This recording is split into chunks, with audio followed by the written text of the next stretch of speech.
अगर तू दुनिया में जिंदा रखना चाहता है, हाँ भैया, नहीं ऐसे मत होना। अगर दुनिया में जिंदा रहना चाहते हो तो जितने भी कारनामे तुमने देखा है, ये बात सरकार तक नहीं पहुंचाओगे। नहीं पहुंचाऊंगा, अपने आप तक रखोगे। लेकिन असलियत क्या है सरदार जी, उसे हम बताएंगे। लेकिन हम आपसे वादा कर रहे हैं, वादा कर रहा हूं कि जिस दिन मेरा मकसद पूरा हो जाएगा, हम पूरे साथी सहित आत्मसमर्पण खुद कर देंगे। ठीक, इसके पहले हमें ढूंढने और पकड़ने की कोशिश मत करना। ठीक है सरदार, मैं यहाँ से सरदार जी, अगर आप वक्त पर न आए होते तो शायद ये बेकसूर फिर एक बार जेल की सलाखों में चला जाता। हम दोनों प्राणी फिर जेल में चले जाते हैं। भाई, मैं आपका यह सारी जिंदगी नहीं भूलूंगा। लेकिन भाई, आप कौन हैं? मैं तो नहीं जानता हूँ। वैसे भी इस घर का मुझ पर एहसान है। आप एहसान की बात कर रहे हैं? हाँ, आखिर आप हैं कौन भाई? इस औरत को देख रहे हैं? ये तो मेरी धर्म की बहन है। ये भागन का पति हूँ मैं, ये मेरी औरत है। और आप सरदार जी, ये शान की बात मेरी समझ में नहीं आ रही, आप क्या कह रहे हैं? हाँ भाई, आज इसी देवी की वजह से एक पागल की जान बचाने में मैं सफल हो गया। पागल? किस पागल की बात? आपके घर में मैं ही छुपा था। इसका मतलब पुलिस वाले सही कह रहे थे? प्रशासन के लोग सच कह रहे थे। क्या करूं, मेरे सामने मजबूरी थी। इसका एक बेगुनाह इंसान की जान बचाना था, उसकी गोली निकाल दिया हूं। जान तो बच गई है लेकिन जख्म है। अनीता, इसका मतलब तुम मुझसे झूठ बोले? अनीता नहीं, अरे तुम तो देवी हो, तुम्हारी जितनी भी तारीफ। तो पागल को देखना चाहती हूँ। हाँ, उस पागल की बात कर रहे हैं आप? पागल को दिखा सकते हैं? कौन पागल? शायद भैया मेरी बात, स्वामी जी, ये आप क्या कर रहे हैं? अरे बेचारा ठीक हो गया।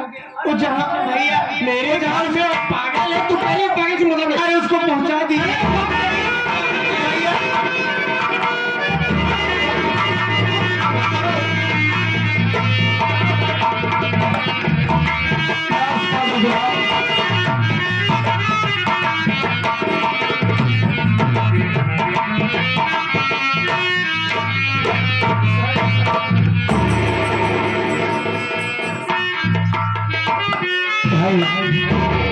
भैया, यही वो पागल है। मैं इसकी गोली निकाल दिया लेकिन जख्म है। हाँ, इस पागल को मैं देख सकता हूँ? देख सकते हैं। देखने में क्या हर्ज है? शायद वही पहचान के निकल जाए। लेकिन ये पागल जब उस सामने आया तो कुछ वक्त रहा था कि याद नहीं आ रहा है। क्या कह रहा था? क्या कह रहा था भैया? उस वक्त इसके मुखार बिंदु से क्या निकल रहा था?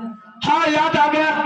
ये कह रहा था कि भाभी अनीता, भाभी अनीता, ना जाने वो देवी कौन है जिसे ये याद कर रहा। अनीता भैया, अनीता भाभी, अनीता भाभी, इसका मतलब मैं देखना चाहता हूँ। अरे अनीता, मैं देखूंगा, मेरा नाम है, पहले मैं देखूंगा, मैं देखूंगा पागल कौन है।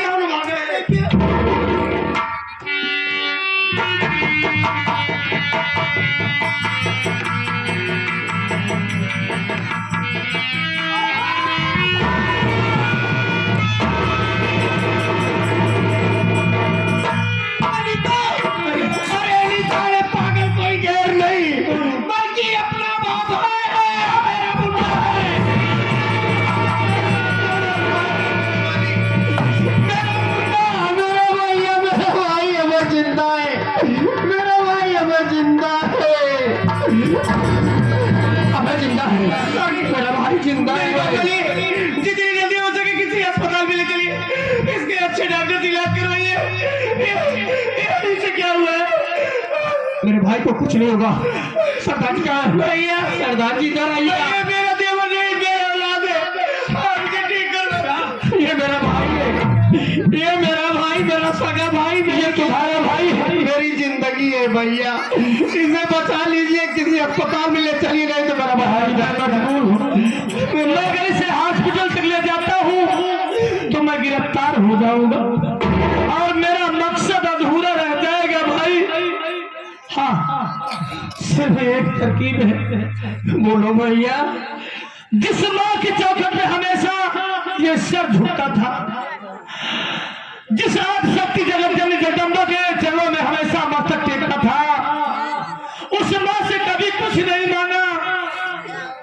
और हम सब मिलकर उस माँ से प्रार्थना करते हैं, शायद माँ हमारी पुकार सुन ले और उसकी जान बच जाए। भैया कुछ भी करो भैया, मेरे भाई को नया जीवन दे दो। मेरे भाई, मेरा भाई, अगर मेरे भाई को कुछ हो गया तो हम दोनों प्राणी जिंदा रहेंगे, हम दोनों प्राणी जिंदा रहेंगे।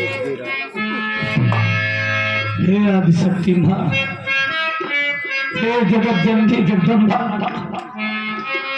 तुम दुनिया की फरियाद सुनती हो, सबकी मुरादें पूरी करती हो। आज भी मेरी विनती सुन लो माँ।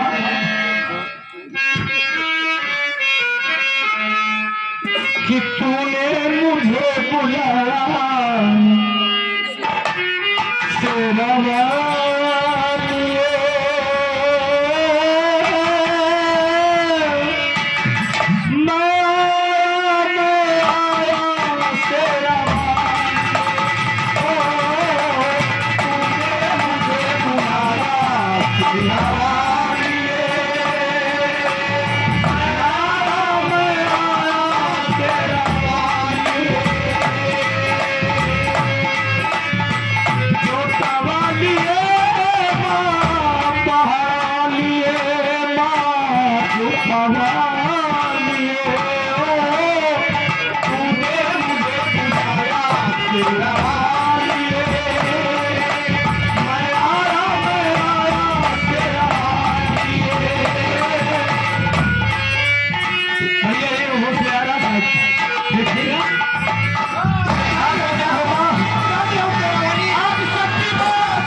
ये मुझे क्या हो गया था,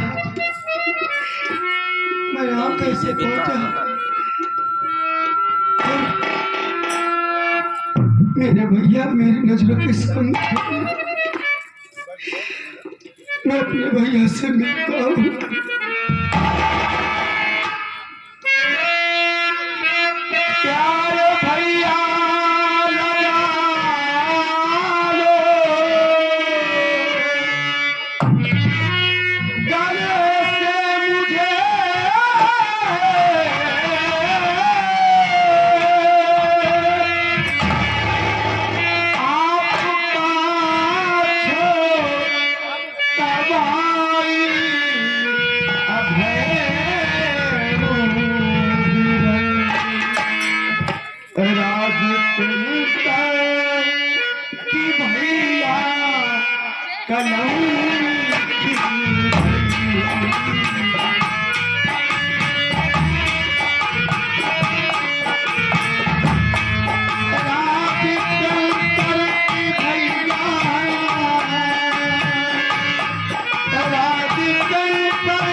खिला है चमन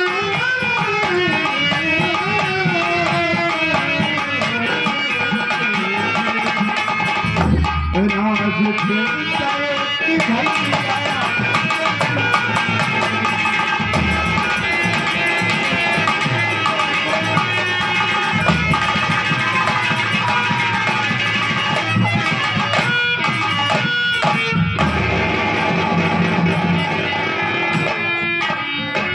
भैया भगवान मेरा भाई मुझे मिल गया।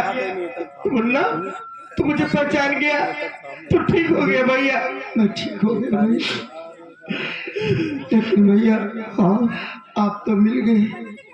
मेरी भाभी माँ कहाँ है? भाभी से मिलेगा। हाँ इधर चल। अनीता अनीता देख हमें व्याकुल है तुझसे मिलने के लिए। मेरा भाई भाभी को बोल ले।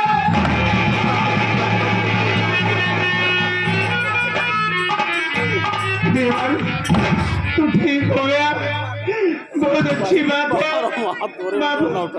माने हम लोगों की विनती सुन ली। भैया एक बात बता मुन्ना। बोलो भैया। तू पागल कैसे हो गया? कहाँ कहाँ नहीं ढूंढा रे।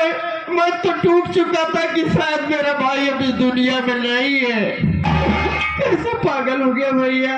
भैया जब आपको पुलिस वाले पकड़ के ले गए तो मैं बड़ी भाभी माँ के पास गया उनसे मदद लेने के लिए। भैया जब वहां गया तो क्या देखता हूँ, बड़ी भाभी और वो कमीना चौधरी साका शंभूनाथ एक दूसरे से प्यार कर रहे थे भैया। हाँ मुन्ना मैं जान, लेकिन भैया मैं मजबूर था, भाभी को कुछ नहीं कह सका क्योंकि मुझे आपको छुड़ाना था। मैं मदद मांगने के लिए गया था भैया। जब भाभी माँ को बताया मैं कि भैया को पुलिस पकड़ ले गई है, मुझे कुछ पैसा दे दो, तो जानते हो भैया भाभी माँ मुझे पैसा देने के बजाय मुझे बहुत मारी भैया। और इतना ही नहीं, वो दोनों मिल करके मेरे सीने पे चढ़ के मुझे जबरदस्ती जहर पिला दिए भैया। इसके बाद मुझे कुछ नहीं मालूम। अनीता तुम्हारा चाचा इतना गिर जाएगा मैं सपने में भी नहीं सोचा था। भैया किस दरिंदे का नाम ले रहे हो? उसका नाम सुनता हूं तो खून खौल जाता है, सीने में जलन सी होती है। चौधरी साका शंभूनाथ, चौधरी साका शंभूनाथ, चौधरी साका शंभूनाथ। इसने मेरी दुनिया उतार दिया है, मेरी दुनिया वीरान कर दिया, मेरे आशियाने को लूट लिया। एक बात बताइए, साका शंभूनाथ का नाम सुनते ही आप बबूला क्यों हो गए? आप कौन है? क्या दुश्मनी है? मैं दूर का नहीं, इसी पड़ोसीपुर का रहने वाला हूँ। सीपुर के रहने वाले हो? मेरा नाम मनोज कुमार है। मैं गरीब इंसान, एक मजदूर इंसान, चंद रुपयों के लिए मेरे ही नजरों के सामने वो कमीना मेरी बीवी को गोली मार दिया और मैं देख कर रह गया। मुझे खून का आरोप लगवा कर मुझे जेल भिजवा दिया। सजा काटने के बाद बंदूक उठा के समझाया हूँ कि उसे दुनिया से मिटाऊंगा, तभी मेरी बीवी की आत्मा को शांति मिलेगी। अनिता साला ना जाने कहाँ छुप गया है। अनिता बताओ साका शंभूनाथ कौन है? हाँ भैया वो मेरा चाचा है। मेरी सारी जमीन जायदाद जबरदस्ती मेरे नाम करवा लिया। हम लोगों को उधर से भैया बहुत घबरा लग रहे हो। वो जो चौधरी नहीं है, चौधरी साका शंभूनाथ, वो चौधरी और आपकी बड़ी वाली भाभी माला देवी, वो दोनों मिल करके पूरा जगह जमीन बेच करके बाहर जा रहे हैं। बाहर जा रहे हैं? वो बाहर